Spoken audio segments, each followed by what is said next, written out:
Hi, this is Viv, and welcome to Storytime Science at the Exploratorium. Today's episode is Flying Things.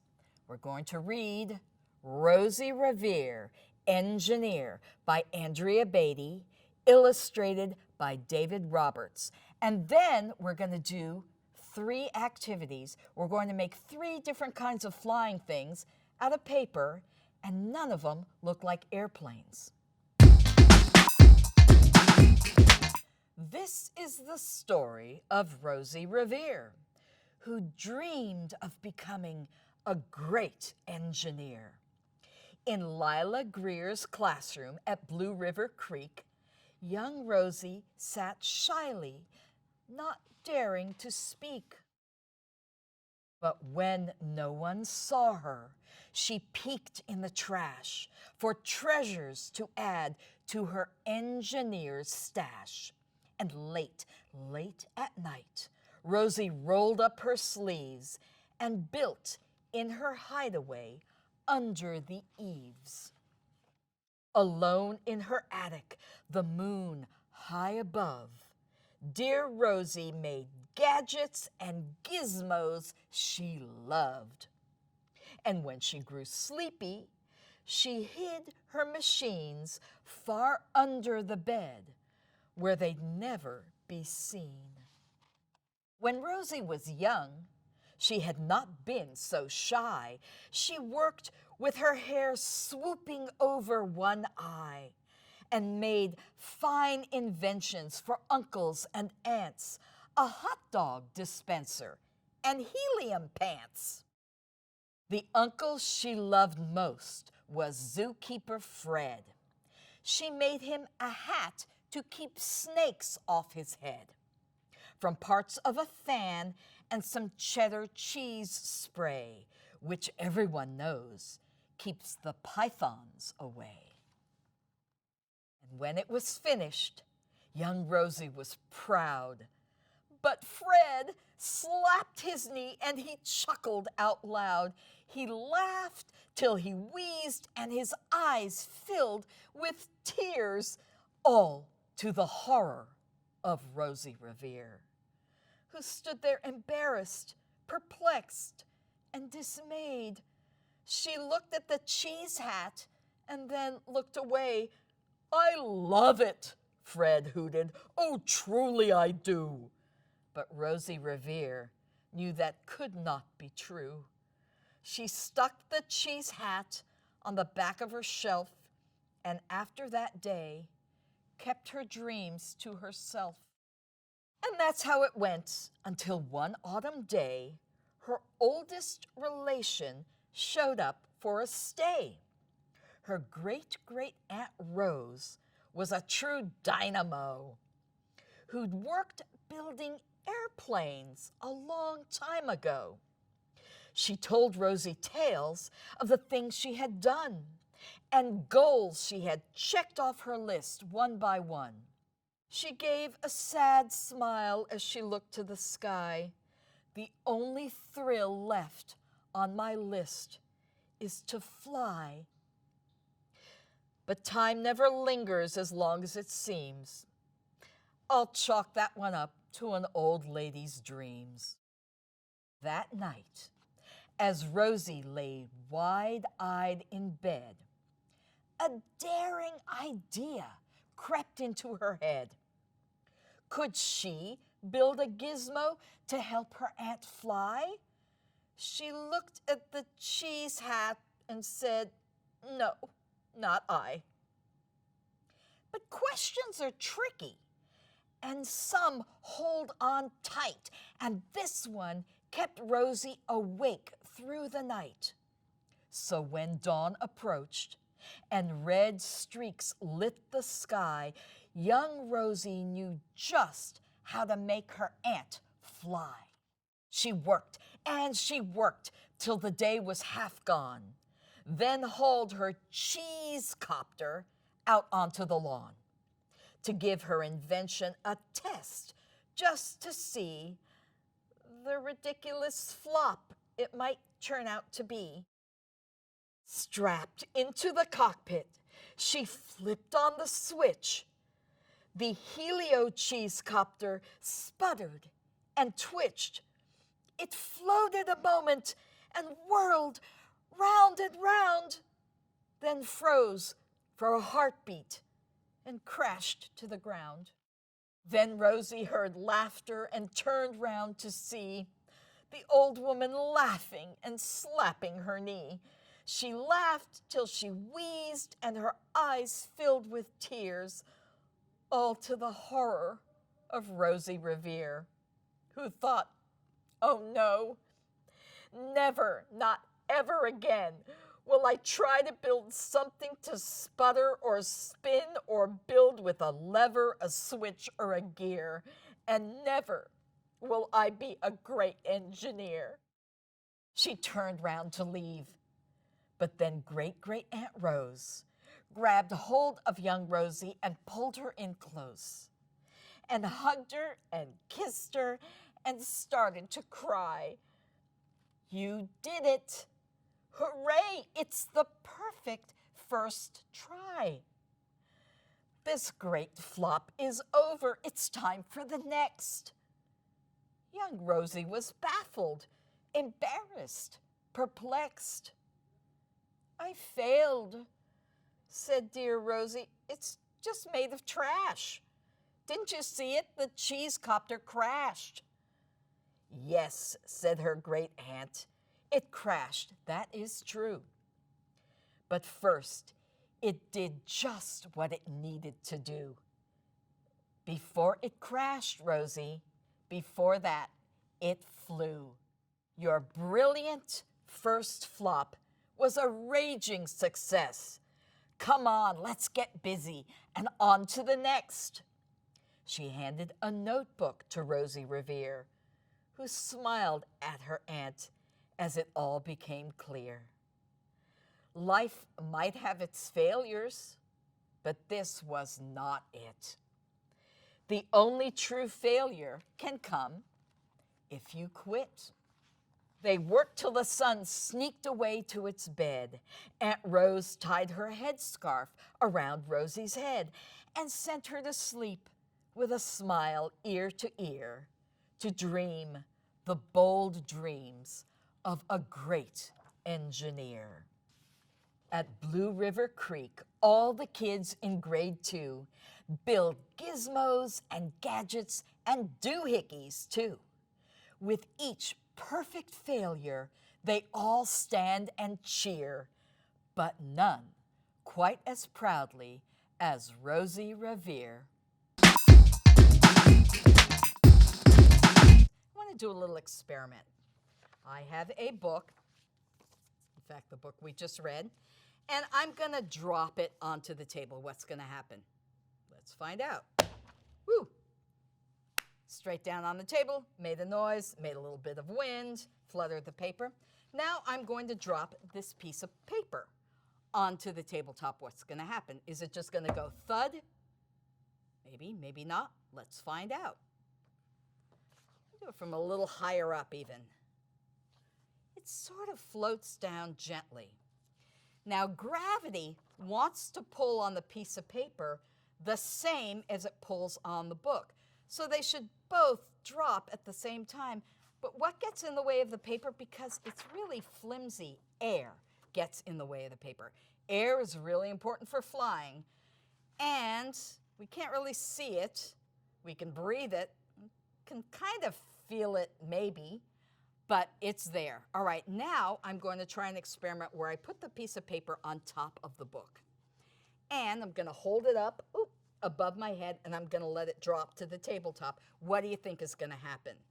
I mean, maybe the paper might float off of the top of the book and float down separately? Let's find out.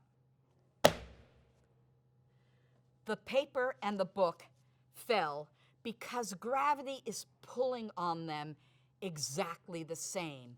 But the paper didn't float down because the book pushed the air out of the way. So gravity was able to do what it really wanted to do, which is to have them fall at exactly the same time. All right, so let's remember air is the important factor. Let's start by making a gyrocopter or a rotocopter. Now, there's a pattern for this on the Exploratorium website. I printed this one out, but I'm actually going to make it from scratch, so to speak. Let's see. I'll go ahead and kind of, you can see the piece of paper, the sheet of paper that I'm using, and this is cardstock. It's a little heavier. It doesn't have to be heavier paper. It can be regular paper, construction paper, or this thicker cardstock. I like this stuff. So you can see it's a little bit bigger, but that doesn't really matter. I am just going to pretty much do the proportions. I'm going to measure. This one is about 2 inches wide. This is about 1.5 inches wide. I am just going to do the propellers first. So I'm going to mark part of the way down where the propellers will be. So I'm going to make a mark with a pencil, and I'll show you right here. So that line in between, those are going to be the 2 propellers, okay? And then I want a little bit of space, and I will measure in, because we're going to fold it at the bottom. And again, I'll show you. And hopefully this one I made from scratch will work as well. Okay? And I made 2 little indentation lines there. And I'm going to do a line straight down and a line straight down because we're going to fold this part. Okay? So a line straight down. I'm not being exact, but that's okay. It's going to work anyway. I hope. All right, so now I'm going to make some cuts, all right? I'm going to cut between the 2 propellers. I'm not going to cut anything off. I'm just going to cut this straight line and stop right there.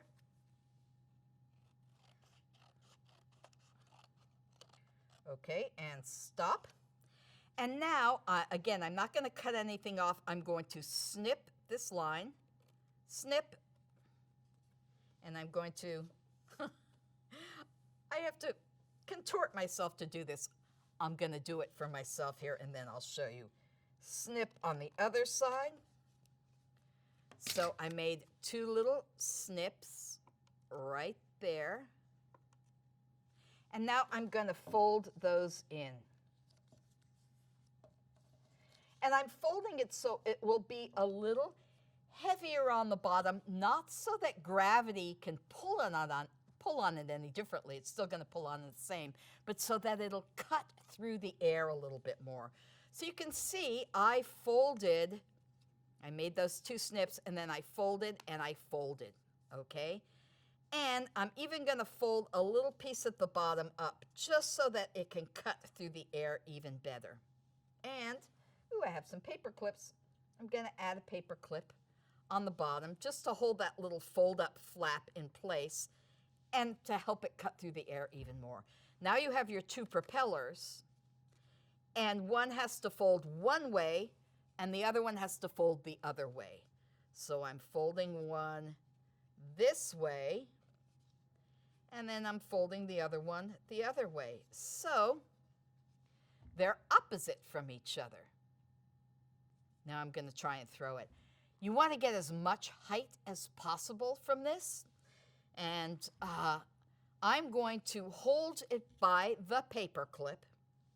And I'm going to have the propellers behind me, so like over my shoulder.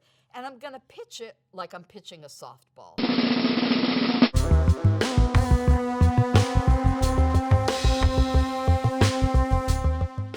The second flying thing we're going to make is very simple. It's called a spinning blimp.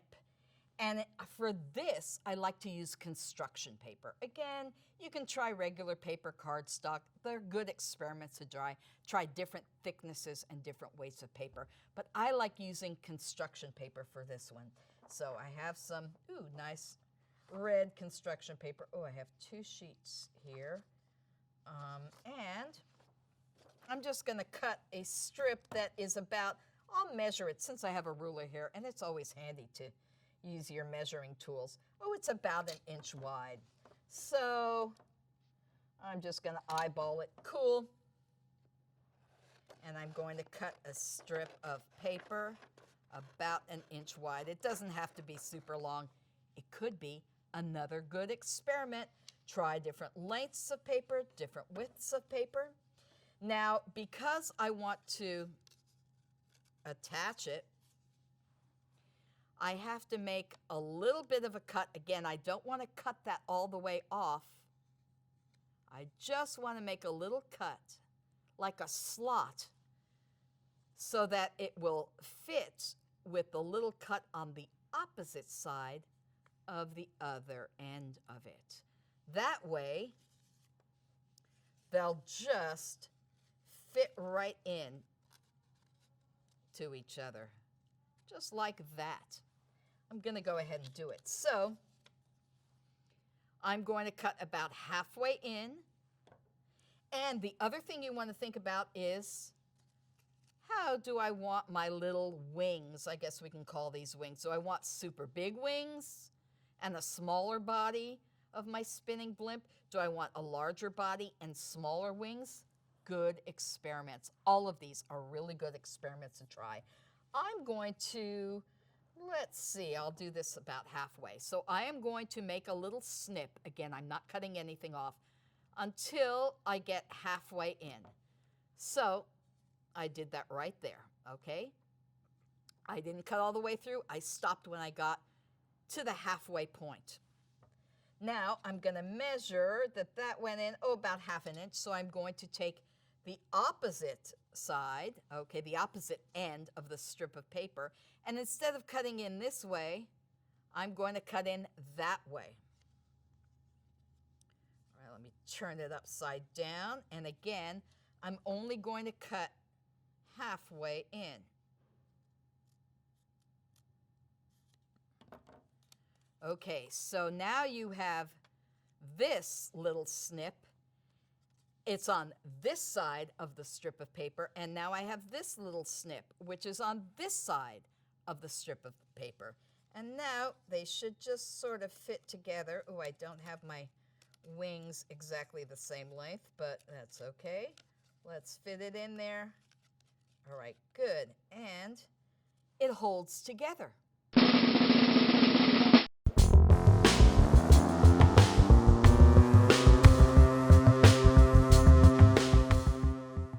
Now we're going to make a ring glider. This one's pretty cool. So we just take a regular 8.5 by 11 sheet of paper. This is like normal paper, and it's floppy paper. It's paper that you would write on. And we want to go from this corner to this corner, sort of, but actually, we want the fold to be along this line from that corner to that corner. Because it's a rectangle and not a square, we're not going to be able to fold it exactly, so we're going to get what I like to call 2 little mountain peaks. So I'm going to make the fold from this corner to this corner where my fingers are. And I'm going to try and make that fold as exact as I can. There we go. Not perfect, but so few things are. Okay, and I'm going to make sure that's folded. So you can see I have kind of like 2 little mountain peaks. Actually, let me make those a little bit more even. Better. So I'm refolding it. I made it a little bit more even, a little more perfect. Always trying to get there, rarely succeeding. So now I've folded that sheet of paper so that I have these 2 little mountain peaks. Now I want to turn this bottom part into a ring. Again, to make it a little bit better to cut through the air. So I'm going to fold. I'll show you in a second. I'm folding like a really, really narrow strip of the bottom, and I'm going to end up doing this like 3 or 4 times. So here I folded from the bottom and really creased it well. Now I'm going to fold again, really narrow like this. So I'm going to make another fold.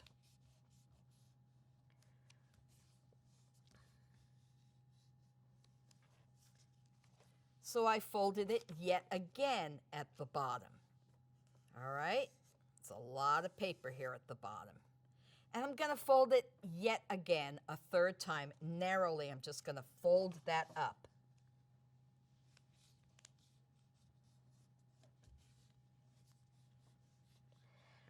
All right, that should be enough. Now, I want to turn this into a circle.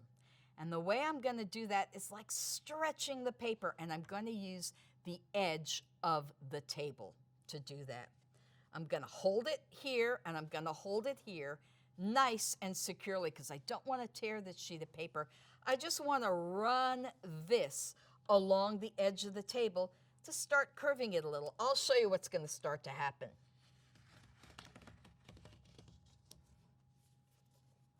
So you can see it's already starting to curve just a little bit. I'm going to keep doing it a little bit more. Ooh, see, it's really curving even more. I'm just stretching out the paper. And I'll do it just once more because it's kind of fun to do.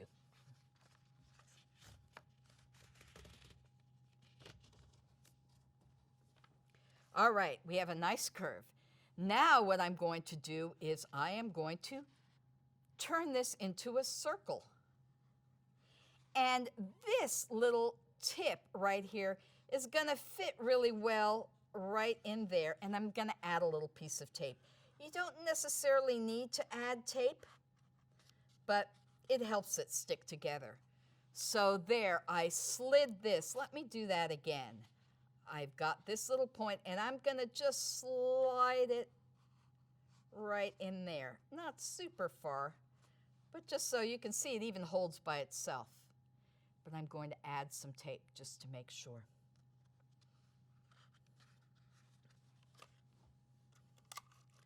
Ooh, got to add that tape. Here it is. Again, there it is. And I'm just going to add the tape. The tape will also help it, besides sticking together. That little extra piece of tape is going to help it cut through the air a little bit more. Not the most neat and tidy, but that's all right. So I put an extra little piece of tape there. Now you can feel around this ring, okay? Ooh, that's going to cut through the air really nicely. And when you fly this, you're going to put your thumb right underneath there. All right, so there's my thumb. And then my hand, the rest of my fingers are going to go inside here. So this is how you hold it. All right, so that little notch in between the 2 mountaintops, that fits right in this part of your hand. Hand, fingers on the inside, thumb on the outside. And the way you fly this is it's going to glide. So you just sort of do this and let it go in that motion. And again, this ring, which has more folds of paper, is going to cut through the air a little bit better. And then the 2 little mountaintops, those kind of act like the wings.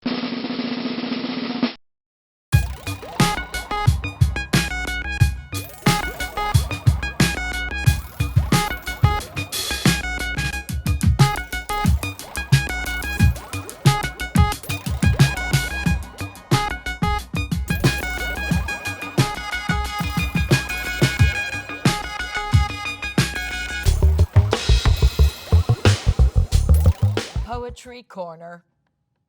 This poem is called Learning to Fly.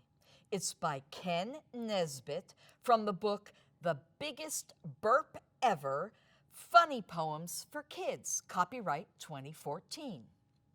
Learning to Fly. I'm soaring, I'm sailing, I'm learning to fly. I'm leaping, I'm bouncing, I'm high in the sky. I'm jumping, I'm hopping, I'm up in the air. I'm dashing, I'm diving, the wind in my hair. I'm swooping, I'm whooshing, I'm light as a kite. I'm flittering, fluttering, floating in flight. I'm toppling, I'm tumbling, I'm falling, I crashed.